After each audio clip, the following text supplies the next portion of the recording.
Hello everyone, and welcome to today's webinar. Thank you for joining us. Before we start with the presentation, just a few housekeeping items. The webinar will be available on demand, and we will email all the presentation and the link to the webinar to all registrants at about a week or so at the end. Please ask questions using the chat panel or the question panel.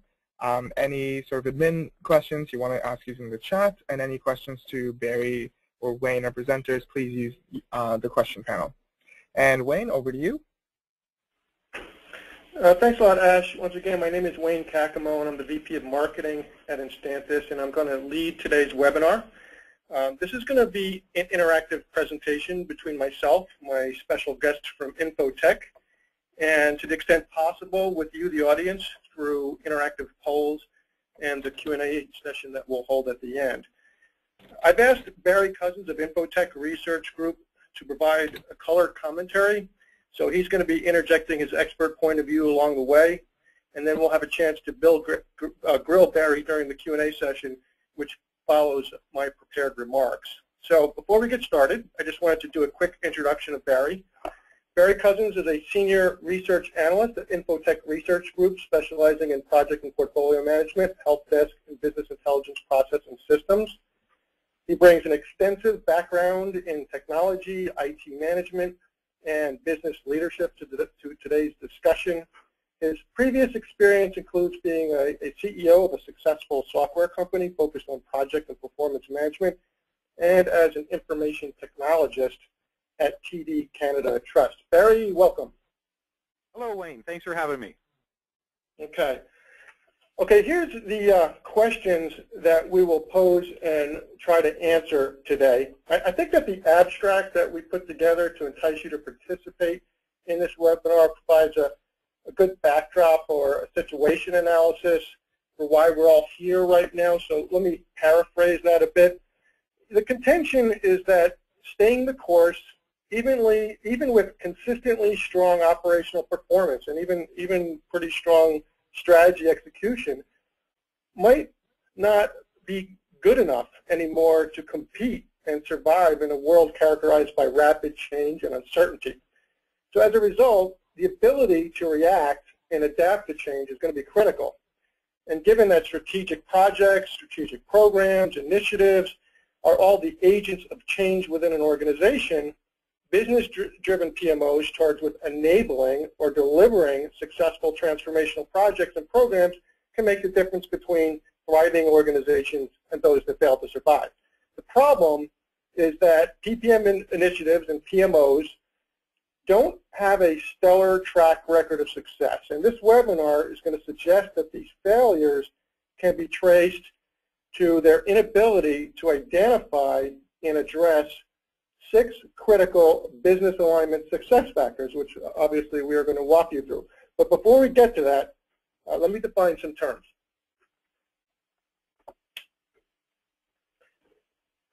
Okay, what is a business-driven PMO in the first place? Well, I define it this way. A business-driven PMO enables business change with a business stakeholder and value-oriented mindset, supported by 3 things: business leadership, business strategic objectives and goals, and business value delivery metrics and scorecards, such as return on investment, time to market, time to value, customer satisfaction, or whatever business metric your company uses to determine whether or not it's being successful. So the key messages here are, at the highest level, PMOs are about enabling change using projects, programs, and portfolios as the vehicle for change. And further, business-driven PMOs are about enabling strategic or even transformational change. The key is having a business-driven approach or a business-driven mindset and the perception of having this mindset from the outside in. Yeah, and Wayne, hi, it's Barry. I think there's a really good point to be made there that too many businesses are focused on connecting a few strategic projects and really getting into the alignment mentality on those few strategic projects, without really thinking about connecting all of their meaningful spending from an IT perspective into the business, and ultimately connecting all of the meaningful business spending that way too. So it seems like we need to take that next step and identify the strategic alignment of even more of the spending. And I think that's been one of the gaps that we see at Infotech when we're out working with our clients. Okay, great point, Barry. I think we're going to actually have a chance to revisit that point later when we talk more about strategic alignment. So if what I just described is a business-driven PMO, what is not a business-driven PMO? Well, these are some of the words and phrases used to describe the traditional PMO mindset, to contrast it with the business-driven mindset. So, I mean, a lot of times you might hear terms like, theory-driven PMO or tactical, administrative or bureaucratic. An organization that's basically oriented from the inside looking out. And if, bottom line, if your PMO is referred to as the compliance police, at a minimum, you have an image problem or a perception problem, especially if you're trying to position yourself or sell yourself as a business-driven organization. And I think, we see good examples of that all the time. One I saw last month was, a PMO that was really regarding themselves as more of a storefront. So expect, the business comes to them when they've raised needs. So we saw, prioritization based on perhaps saving money on some of the projects. But what was really missing was that reach out and involvement with the business as they were developing their business plans before coming to the PMO. So I think it's a matter of front-loading the involvement more so than regarding the PMO as a storefront. Okay. But, the reality is, I want to make clear that there's not necessarily anything wrong with it with traditional PMOs, provided that your major PPM-related issue is either just tactical project and task execution, things like just making sure projects are on time, on budget, or your major issue is just making incremental improvements of your existing process. There may be nothing wrong with your business with a traditional PMO if your business environment is relatively stable or changes slowly, or if there's really no real significant opportunity to provide the kind of leadership that Barry was just talking about, the ability to reach out and to be proactive in enabling business change or transformation. The problem is that for most organizations, these conditions, they just simply don't apply. Yeah, and Wayne, it might come down to what question is being asked of your PMO, and people have to be careful about how they interpret and identify that question. Is the question, how can we best spend the budget that's overseen by this PMO, or how can this PMO best contribute to the overall, corporate strategy? And again, your point is valid. It doesn't mean that a traditional PMO is bad, but people often misinterpret what the expectation is of that PMO. Right. So the problem, again, is that, the conditions that the successful traditional PMOs are operating under don't exist for the rest of us.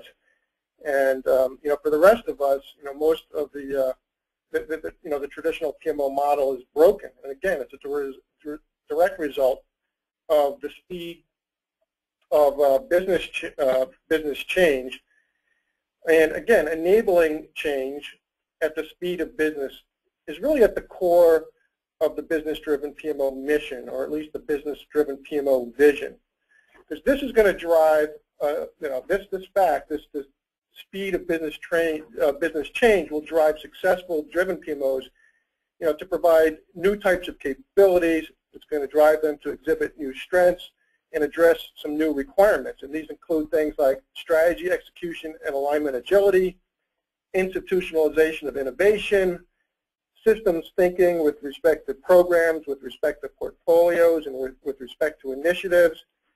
And finally, business intelligence and analytics, performance measurement, not just results reporting, and also, serving as a cultural shift enabler.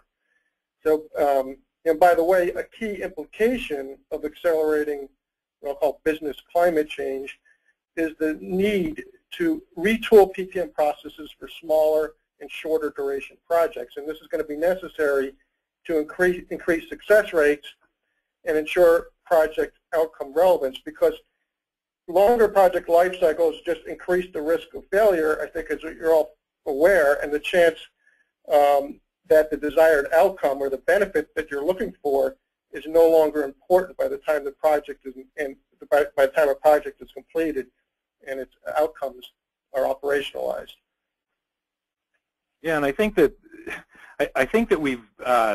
we've created such a matrix-heavy environment, in most businesses, that the planning model is now so focused on alignment. We kind of let up a little bit on execution, and it's not that we're not interested in managing execution. It's that it's so hard to manage execution given the multitude of things that people are working on, and that really becomes one of the barriers. And I think your point is valid, Wayne, in getting more manageably sized projects defined. You can talk about alignment and quality of execution. Okay, so let me share some data with everybody. When folks registered for this webinar, we asked a question: which statement best describes your PMO currently? And at the time that we crunched the data, there was 325 responses. I think there's probably over 500 right now, but I think we have a statistically significant sample with the 325. So if you look at this, most of you consider your PMOs to be tactically focused, 58% of you, but a healthy 42% believe that you are strategic. And by the way, I wouldn't say that strategic doesn't necessarily equate to business-driven, although I think they're highly correlated. I'm going to make that distinction later in the presentation. As you can also see, a clear majority of your PMOs have cross-functional or enterprise-wide influence, even though there's a slight majority of you in this group, even though I would say a slight majority of you in this particular group don't consider your PMOs to be strategic yet, and I think that's pretty interesting.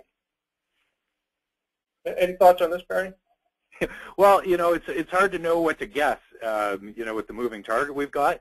But I was a little surprised we didn't see more in the bottom right. So, people who viewed their PMO as being strategically focused, but limited to a single business unit. And I was thinking that as we saw larger and larger customers, with larger spends, I would have guessed we'd see more in the bottom right there. Yeah, that was a surprise to me too as well. Okay, here are the 6 critical success factors that I promised that we would talk about. And for simplicity, I'm going to discuss these critical success factors as if they're self-contained, kind of atomic units.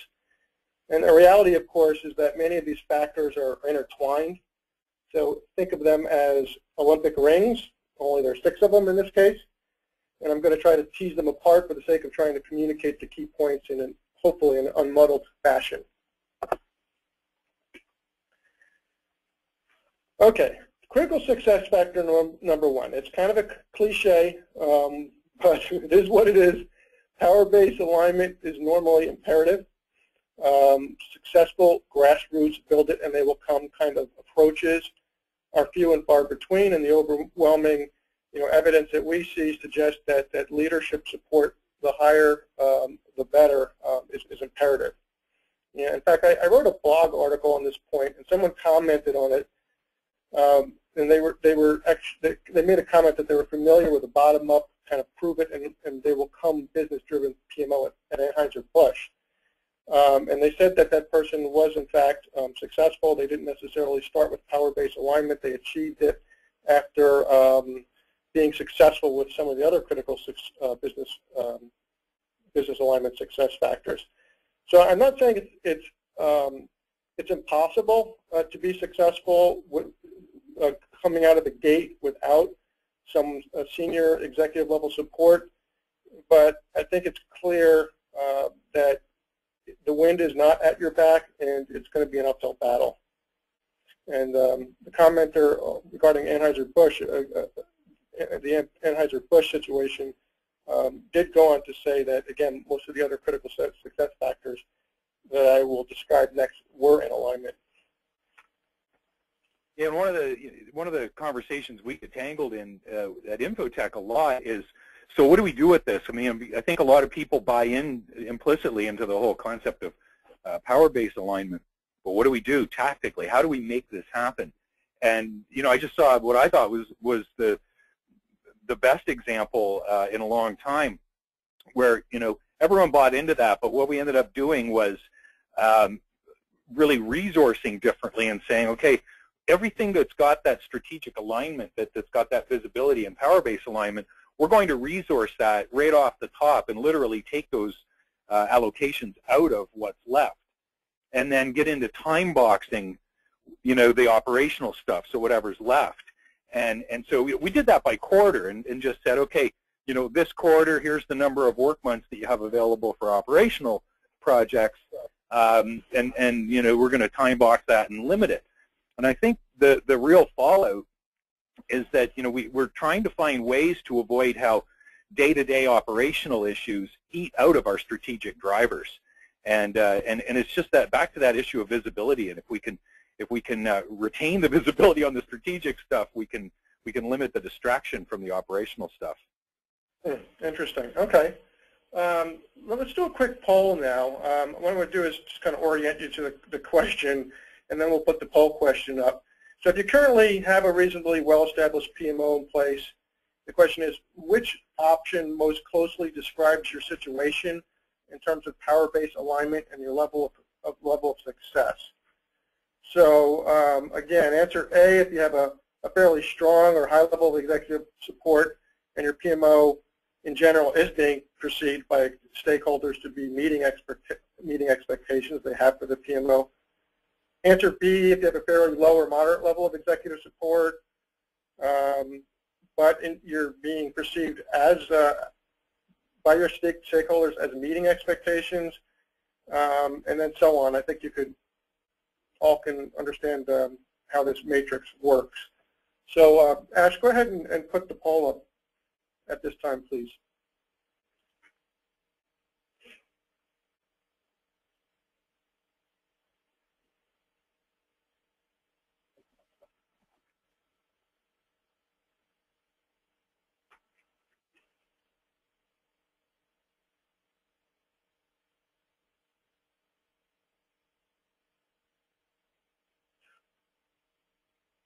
Okay, how many responses do we have at this time, Ash? Do we tell? We have about 60% of people voted. We'll close the I poll. can't hear you, Ash. We have about 60% of people. Okay, let's go ahead and keep moving. So let's see the results and share it with everybody in the audience.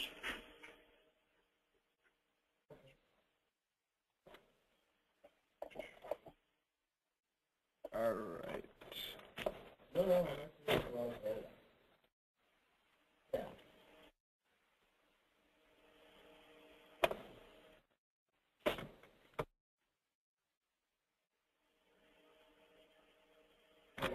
All right, and there are the results.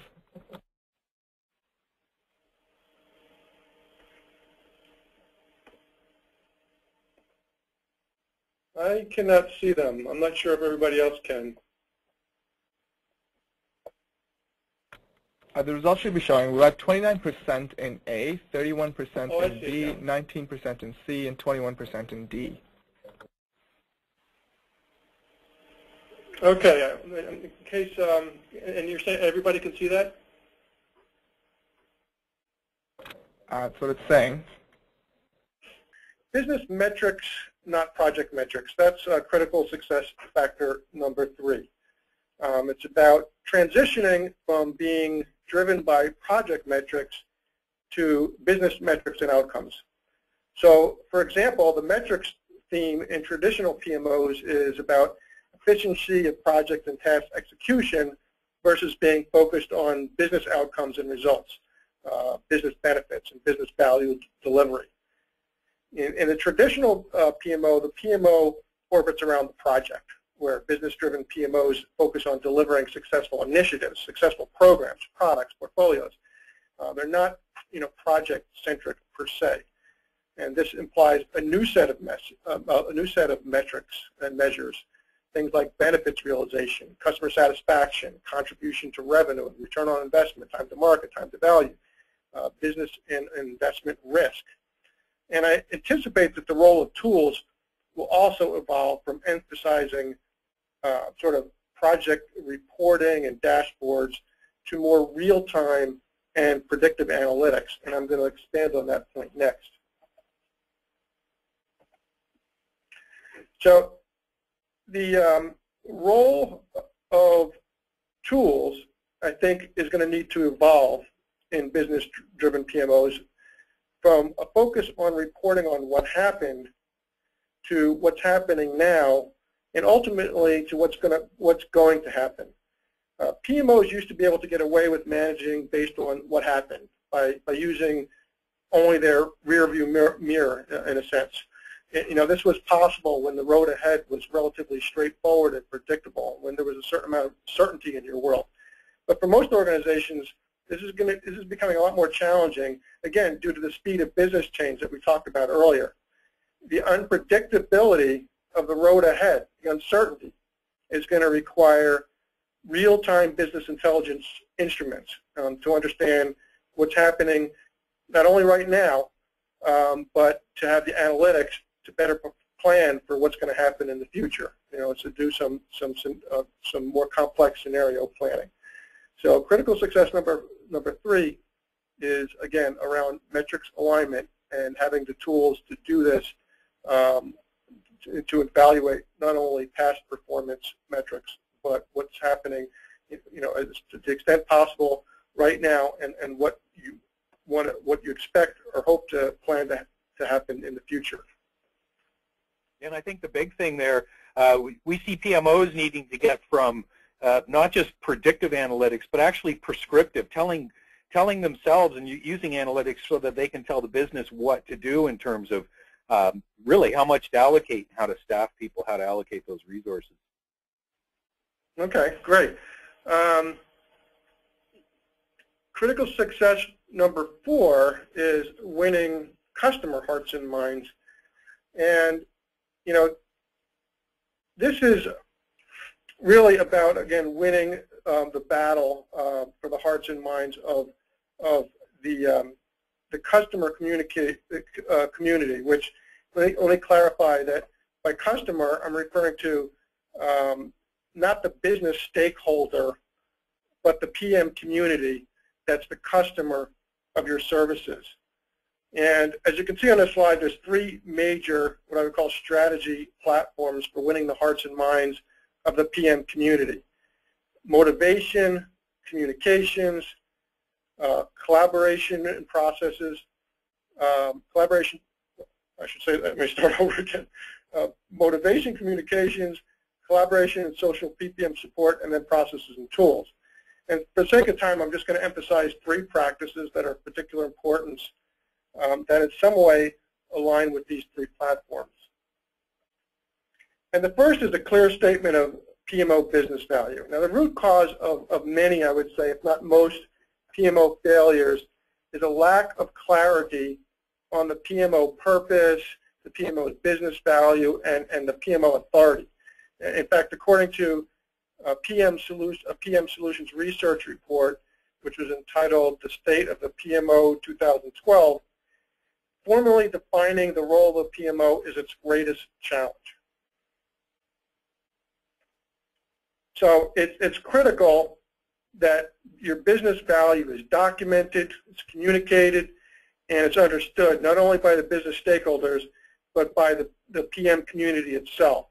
And it's equally important that the PMO's authority to carry out its mission is recognized by the various stakeholders.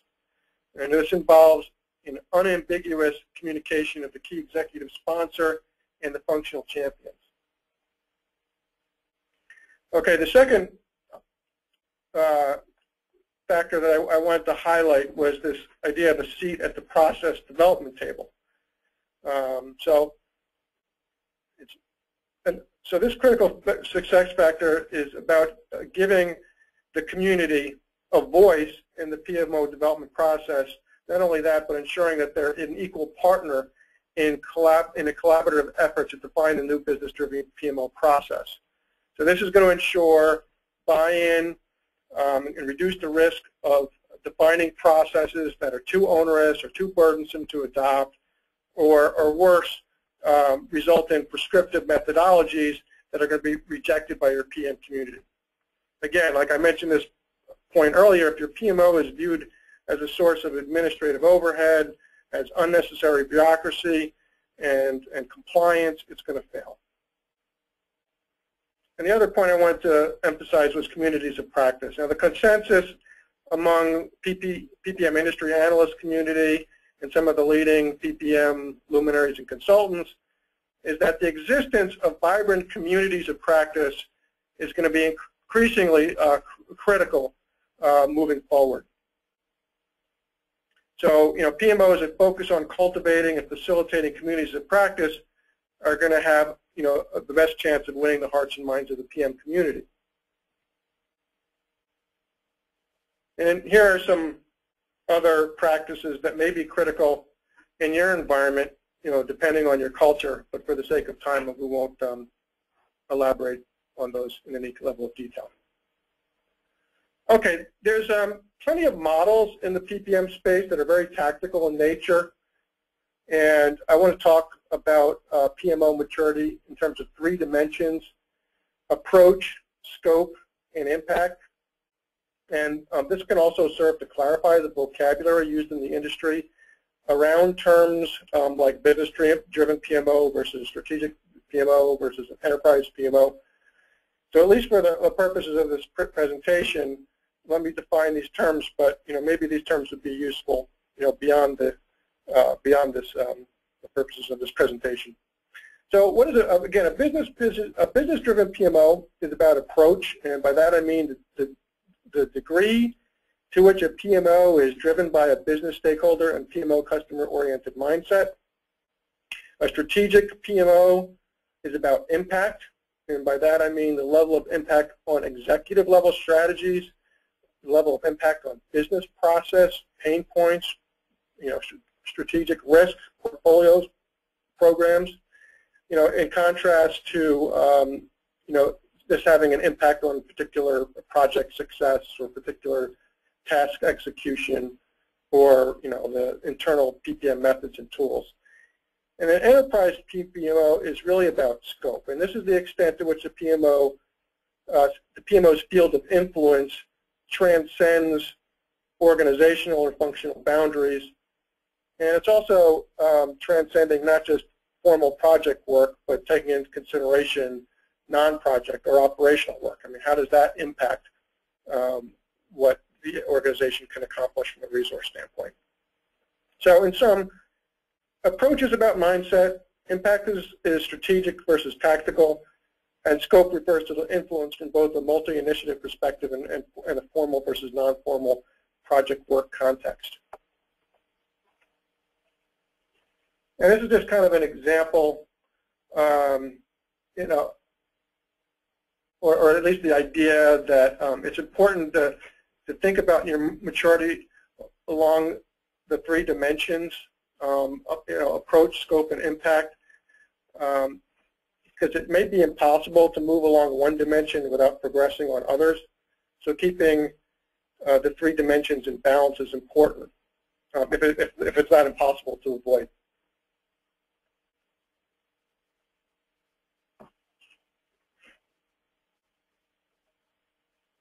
Okay.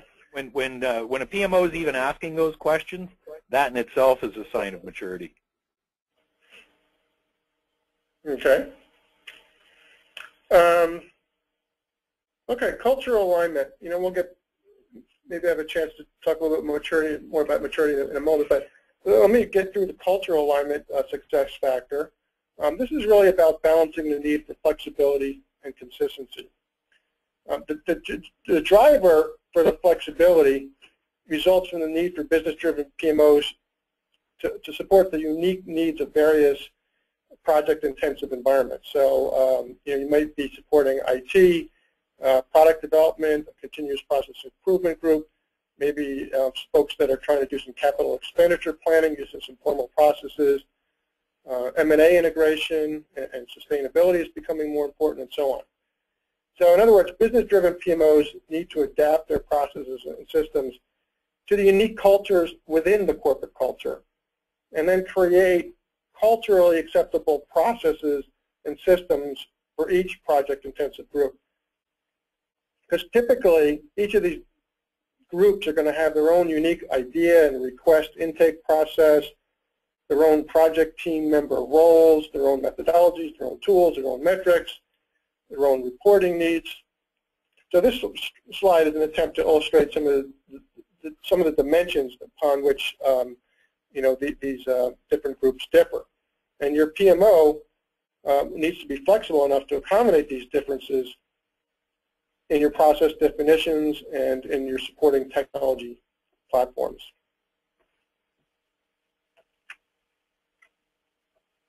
And I mentioned the key again is balancing need for flexibility, and then there's the need for some consistency at the same time.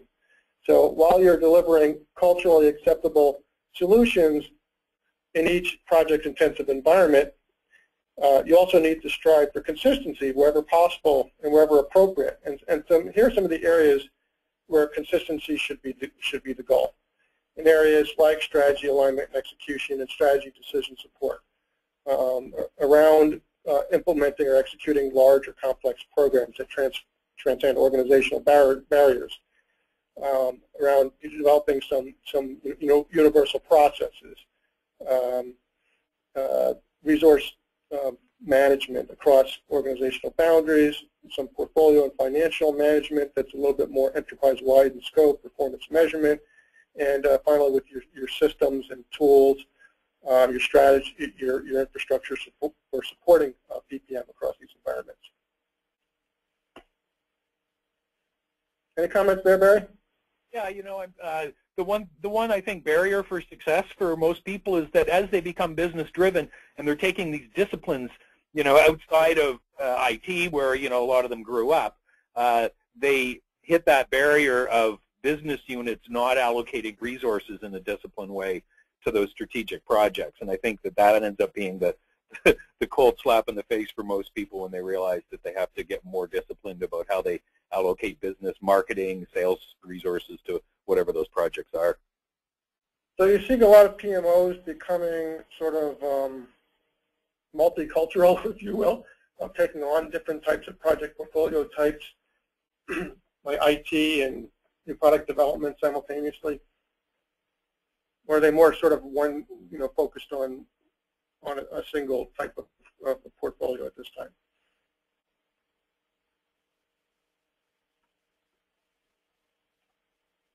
Barry? Yeah, makes sense. Okay. No, I was just asking if you saw PMOs being sort of, having influence or jurisdiction over different types of project-intensive environments, like a. Well, the jurisdiction. A couple slides ago, you talked about, really getting clear on their mandate, and I think that's the challenge most people are having is that they, they've got that draw to organize better across departments, but there are departments out there that just are not accustomed to having to allocate in such a disciplined way, so that they right. you kind of have that lack of buy-in from the very beginning, and that's what the evolving PMO needs to get better at leading executives on. Right. Okay. So now we're going to get into the systems implications of business-driven PMOs, and I just want to comment on what the implication of each of these 6 critical business alignment success factor is. So first, again, let me map some of the implications directly to the 6 factors we just talked about. For relative to business power-based alignment, your PPM system, that really implies that your PPM system is going to have to be easy enough for executives to use and generate executive sort of personalized reports and business intelligence. Now, a lot of executives just aren't going to log into a system, but if you had a system that was easy enough for executives to be engaged at the level that they're actually logging in, you know you're being successful. From a strategy alignment standpoint, again, the system needs to support not only the bottom-up strategy alignment that you do to help with the project selection process, but it also needs to support top-down strategy execution and what-if decision support and analytics. So having a separate part of the system where you can articulate your strategy and then ideate projects and align and identify projects and then roll up the results back up to the strategy metrics. And then from a business metric alignment standpoint, again, your system should support a robust set of financial metrics as well as non-financial metrics. Again, your new set of metrics, customer sat, time to value, time to market, some of these things, customer satisfaction, I guess, is the best example. Not necessarily financial metrics. And then you want the ability to cascade and roll up the metrics in the strategy hierarchy part of the system as well. And then from a customer alignment standpoint, again, the system should support PM and team productivity and success with social PPM collaboration, knowledge sharing, automated yet flexible process workflow capabilities. Social, project environments are inherently social, so social networking type of capabilities that are built integrated directly into the system and context sensitive to what's going on in a PPM environment can be extremely helpful. From a business culture alignment standpoint, this is really about configurability of the system. I mean, you can't have a system where you have to custom code everything that's unique as you move from supporting one environment to the next. You need to be able to configure, have extensive configurability around roles, around terminology, configurable metrics, configurable project methodologies, roadmaps, templates, very configurable financial modeling. These are all required to achieve cultural acceptance in all of these different project-intensive environments. And then extensive configurability from a maturity standpoint to enable just enough process. You want to be able to have a system that you can mature along with the organization. So support increasing process maturity levels across these multiple project-intensive environments over time is definitely a requirement. All right, let's see. I want to keep moving because I want to have time for questions. So I'm going to move through these next slides fairly quickly.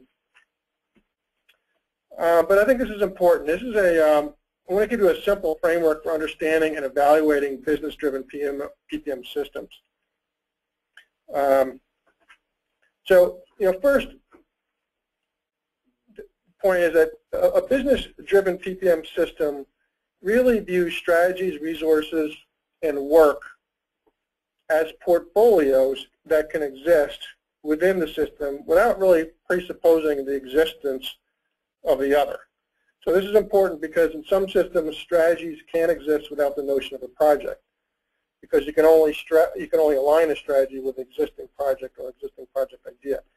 So while it's important to have distinct standalone strategy, work, and resource view, the value is really in managing the intersection of these portfolios.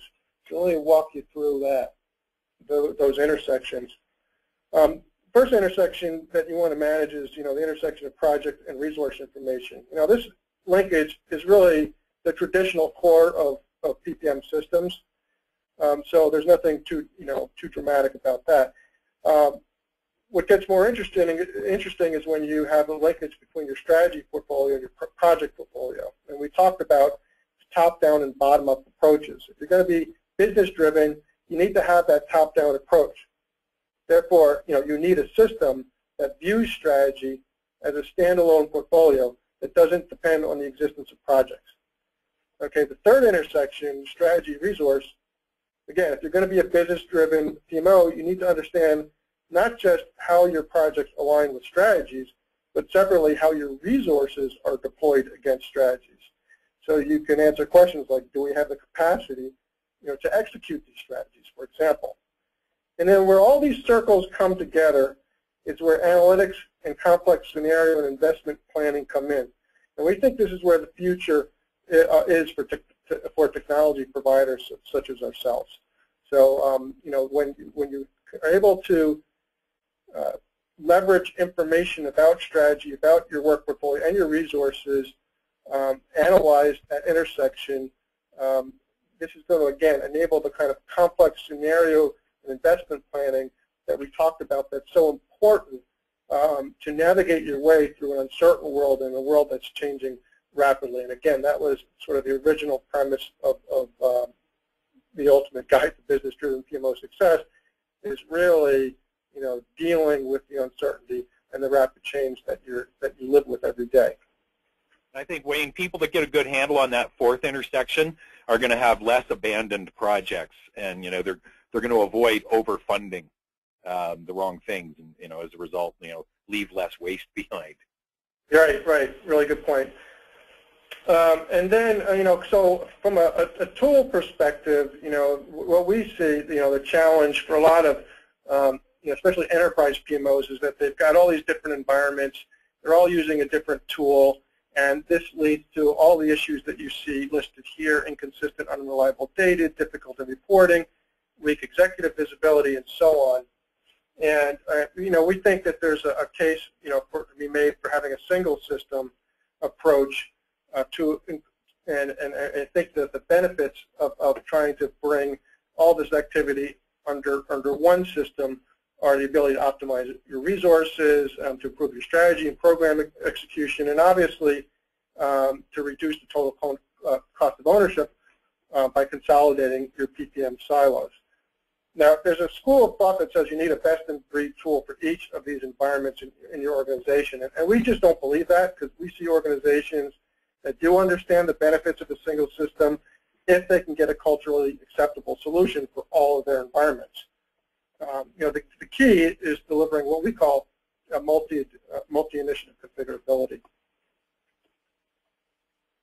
Okay, I think we're going to skip the slide, the poll, Ash, because I do want to have time for questions. So I want to quickly sum up and open the floor up for questions.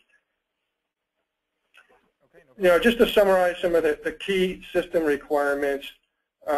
Again, from an integration standpoint, you know, PPM is no longer an island. SaaS, from a cloud SaaS standpoint, there's real opportunity to leverage cloud-based solutions. This will limit your dependency on IT. If you're not hosted by IT, that might be particularly important. You know, it allows you to potentially look at funding systems through your operational budget. Not have to worry about systems administration, upgrades, those type of things, which cloud-based solutions take care of automatically. I mentioned I think, growing importance of social networking being an important capability of PPM systems, especially business-driven PPM systems, because what they can do is deal with not just the formal sort of quantitative information sharing that goes on in a project environment, but also you know, really capture some of the informal kind of discussions that are going on. So again, dealing not just with quantitative but qualitative data management, you know, capturing the water cooler conversation to get a real good idea of how a particular project or program is going. Again, you know, prepare to live or die by your business intelligence dashboards and analytics. You know, reporting is still obviously critical to understand what happened, but going forward, understanding what's happening right now and what's going to happen in the future, we think is going to be even more important because of, again, the rapid change, the uncertainty of the environment you're dealing with. Again, configurability is a huge deal if you're trying to expand your influence beyond the traditional sort of IT PPM to more enterprise PPM. And then finally, usability. Always, you know, when it comes down to it, obviously the system isn't easy to use. It doesn't matter if any of these other things exist. The system has to be usable and culturally, you know, sensitive in a way across each of the different environments which you're attempting to support. You know, how do you get started? You know, one quick pointer. We have this thing called the PMO Starter Kit. It's a complete kit for planning, launching, and managing a PMO. And you could check it out by visiting our website. I have the URL here. And before we get to the Q&A, I just want to acknowledge some of the key sources and influences in the development of this presentation. Obviously, Infotech was a major partner in reviewing and validating our conclusions that we've drawn from our interactions with our clients and other industry analysts' research. And I also wanted to give a shout out to a guy named Mark Price Perry. He's perhaps the world's leading authority on business-driven PMOs. I read his book. I thought it was very good. I highly recommend it. So I provided his contact information here. Okay, I'll just leave up this more resources slide up while we open the Q&A session. Okay, let's see.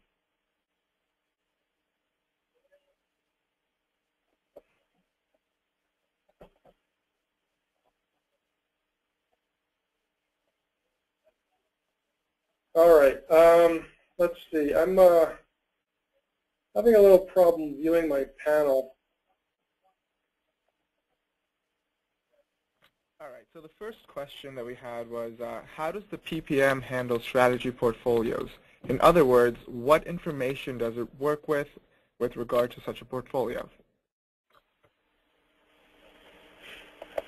Okay, I could start on that one, Barry. So,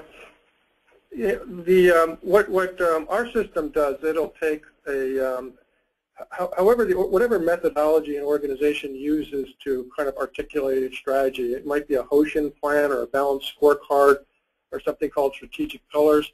It's essentially what used to be done on the back of a napkin by the CEO, and it's just entered into the system. So the CEO might say, I have 5 priorities, and they are, expand EMEA sales by 15%, and my second strategy is improve customer satisfaction. Or however they want to define or articulate their corporate priorities. Those are entered into a system, into a strategy tree, and it looks very much like a Windows folder system.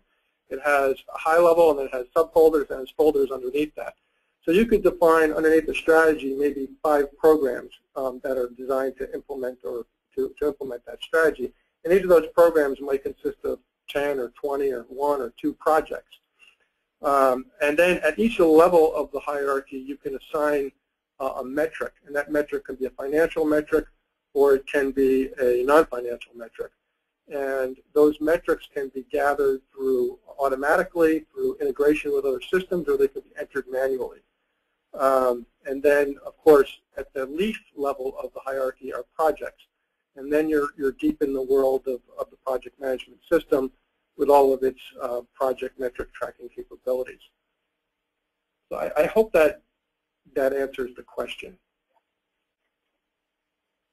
Yeah, I know when we look at it with clients, we're really analytics driven, and it seems like I think it seems like overkill at first, but when we actually take the proposed programs and force people through the alignment, we find quite often that people in the PMO aren't actually aware, perfectly aware of what the corporate strategy is, and then how that translates into the divisional strategy where the request for funding is coming from. And when we actually get down and start bucketing those things with an analytics mindset, I find that the conversation goes the right way in terms of driving that alignment and really making people get serious about the fact that they're always fighting over pretty limited resources, and that analytics approach makes it more clear every time. Right. Okay. Well, I've finally been successful in getting my question panel open, so I can read some more of the questions to you, Barry.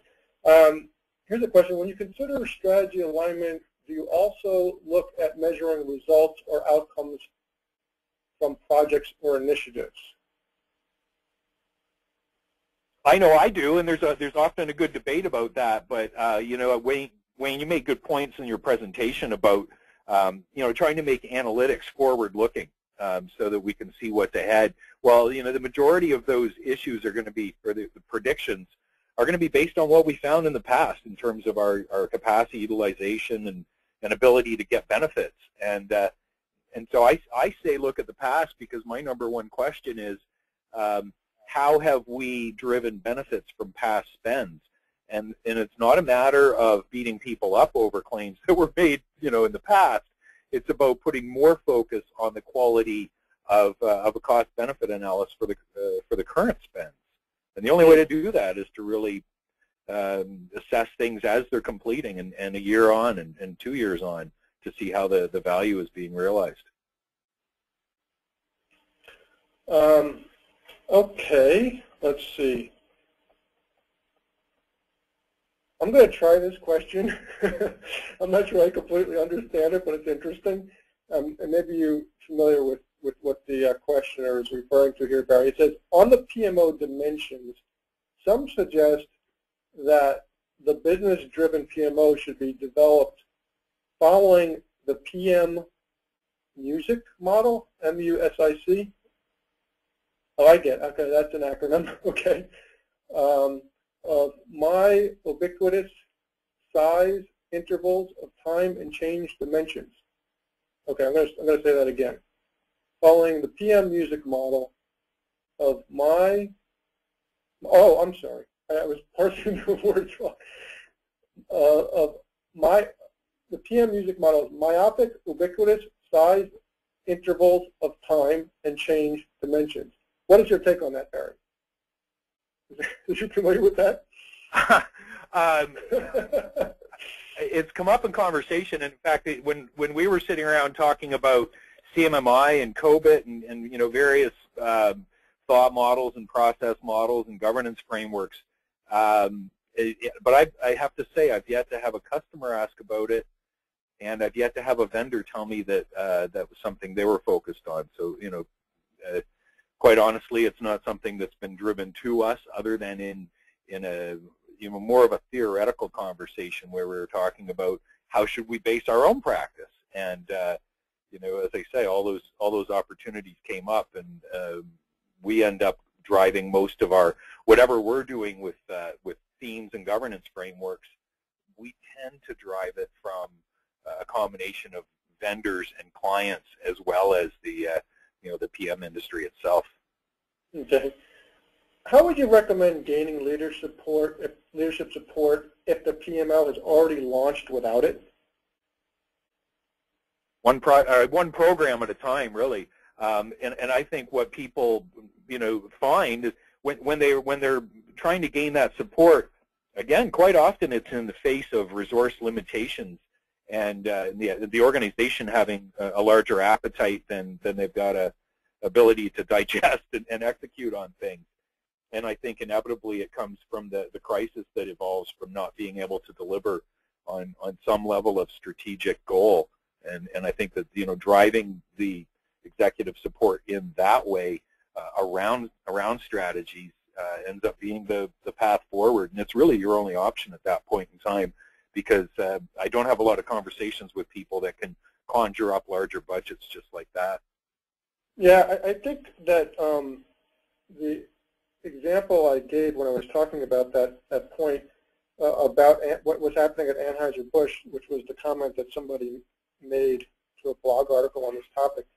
Again, that person said that the person didn't launch without PM support. But what they did was, pretty much what you were saying is that they really focused on the metrics that were important, that they knew that were important to the executives, even if they weren't visibly supporting the organization. They understood those metrics, which were driven by the executive strategic priorities, delivered some results against that, and then were able to kind of work their way into executive buy-in by essentially aligning with the other critical success factors of alignment, and then going back from there back up to executive line of command to get support. So that's harder to do, but it's not impossible. Given an existing PMO that has constantly changing senior executives, how does one attempt to establish continuity between executives? I'm not sure I understand that question. That's a great question. Okay, good. I actually, most of the conversations with customers are around continuity and how, even in the absence of executive turnover, it's hard to keep one executive group on a continuous path anyway, and then obviously turnover in the membership makes it even worse. We really advocate a reporting-driven approach where the executives have such ubiquitous access to, what the spend is and how it's going, that the PMO itself is the momentum, and that it depends less on the executives. And so we talk tactically a lot about how to get that reporting out there, how to deliver it to mobile devices properly, and then what kind of a time frame to do it, how much to deliver versus make available. And there's no magic answer, but I think each corporate culture ends up prescribing a particular approach. But it really has to do with the PMO taking the process lead and making it clear that in the absence of executive steering, there is going to be a certain progression. Okay. Healthcare organization I'm in launched a massive project for electronic medical records and named their management a PMO. Now that the project is winding down and new projects are moving forward, what's the best approach to institutionalizing the PMO and moving it into a strategic unit? It sounds, Wayne, in that question, it sounds like there's a uncertainty around, executive leadership or executive ownership of the PMO and where it actually falls. And I think I'm guessing that is really the key question, which is at what point in the organization does somebody want to take accountability for it in a broader sense outside of the EMR project? But that's not an unusual story either. I mean, do you guys see that from a vendor perspective, where the PMO itself was more focused on one strategy rather than the need to be strategic? I can't think of actually an example where we've seen that, to be honest with you. Okay. Well, we've had a number of clients that have raised an issue in this sphere, where the company has been so consumed with one spend or one direction, whether it was merger acquisition or just kind of a strategic rebate, that there's this vacuum that happens after the thing starts to wind down, and people aren't even sure about where resources are going and what the next thing is, and how much are we going to follow on with the original spend versus fire up new spends. And all I can say is I think it comes down to looking for that level of sponsorship and ownership, and it's unlikely that the PMO as it exists up front is sitting in the right spot in terms of the org chart. Okay, here's a long question. We deal with a high level of uncertainty. In order to plan portfolios, one needs to get proper information. For example, estimates from ideas. One can say that before a business case, it's difficult to know what it could cost. Does it mean that we need to ask for a business case in order to introduce an idea into the portfolio? And before that, we do not need to know about it. Maybe this question is too complex for me to get through. If we want to work on the long term, it means that one has to produce a business case for at least 1 or 2 years before starting a project. Okay, so there's some. Go ahead, Barry. Well, it's not even just the big companies anymore. I see an annual cycle happening in smaller and smaller organizations all the time, and I guess I find it familiar and like it. So it does kind of present that problem where you're talking about creating a business case, years before serious resourcing is consumed. Right. And yet everywhere we go, I'm sure we all see the same thing, is that the costs and benefits identified in business cases are really hard to buy into, both for their own sets of reasons. All I can say is that when we look at the fully engaged PMO, they're actually focused on, as I said a few minutes ago, always assessing the benefits realized by past spends, and they may not be mathematically, finite, financial benefits, but rather, did this thing pan out? Was this worth doing? And how can we contrast what was proposed versus what was realized? And as time moves ahead, the business case is always questionable, and I think all we can do is say, in the absence of the business case, we don't end up driving the right conversation at the executive level that makes people to, continue to make good business cases in the future. I think that the maturity around how you propose funding is something that has to evolve, and it's not just getting a good person in a good department at it. It's about an organizational discipline. Until the organizations evolve that way, it's hard for them to see how it happens. But I think you can never let go of that need to have that planning involved. And then along the way, again, I talked about this a little while ago. Along the way, too many PMOs give up on execution, and I think they become so focused on intake that they give up on execution and reporting the actual progression throughout. By keeping that visibility on it, my experience says you're going to get better business cases when the authors know that there's going to be visibility throughout the execution. Okay, interesting. There's several questions again about getting a hold of the webinar, the slides, etc. Just let me address that really quickly. And what we'll do is actually create what I call a toolkit that will consist of the recorded version of this webinar, downloadable PowerPoint slides, as well as a white paper, which is essentially the paper version of the recorded webinar. Essentially has a lot of the same graphics and some of the same content in terms of the articulation of what you're seeing on the screen. So you'll have the complete toolkit available on the Instantis website. It'll be posted on the home page on the top right, so you can find it easily. Again, it'll have recorded webinar on demand, PowerPoint, and a white paper. Barry, I think we'll close it with one more question, and that is, based on your client experience, which of the 6 critical business alignment success factors do you think PMOs struggle with the most? Is it the power-based alignment, strategy alignment, metrics, the customer, i.e. the internal PM community customer alignment, the cultural alignment, or the getting aligned with the organizational level of maturity?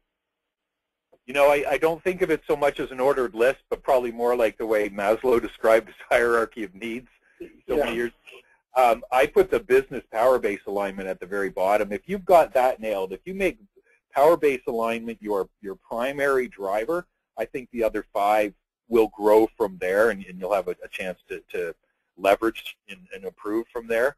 But maintaining that power base is the thing that keeps a PMO successful when things are so busy that their own ability to organize gets challenged a little bit. Yeah, no, I agree with that actually 100%, because I think if you're really in tune with the power base, then that the strategy and the metrics, they're coming directly from your power base. You don't have to guess as to what those are. I think when you're not aligned with them, sometimes you're a little bit out of tune with the strategic priorities, at least, and the metrics that follow from those strategies. So I clearly think that power base makes the strategy and metrics part fall into line very quickly. The other ones are a little bit more orthogonal because you do have another community that you need to satisfy, not just the business stakeholders, but the people that are the customer of your services, the project managers and the project team members. So that's sort of I think a parallel path. And the culture is kind of the backdrop in which you operate and make decisions on a daily basis about the maturity in the culture. You kind of have to, use that to kind of adjust your course along the way. I think those are I think we're out of time here. So I want to thank everybody for joining and participating in the Q&A and in the polls and whatnot. Also want to thank you, Barry, for, again, your active involvement and your expert commentary. You're welcome, Wayne, for giving me the chance to participate. Okay, fantastic. And so at this time, I will turn it over to Ash for any closing remarks. All right, thank you, Wayne. And thank you to all our listeners today. We had people join us all the way from Ghana to London, UK. So there's a lot of interest in this subject. Thank you to our presenters for their comments, and thank you to everyone for your questions. So as Wayne said, we'll be sending you the toolbox shortly. And everyone, have a wonderful day. Thank you.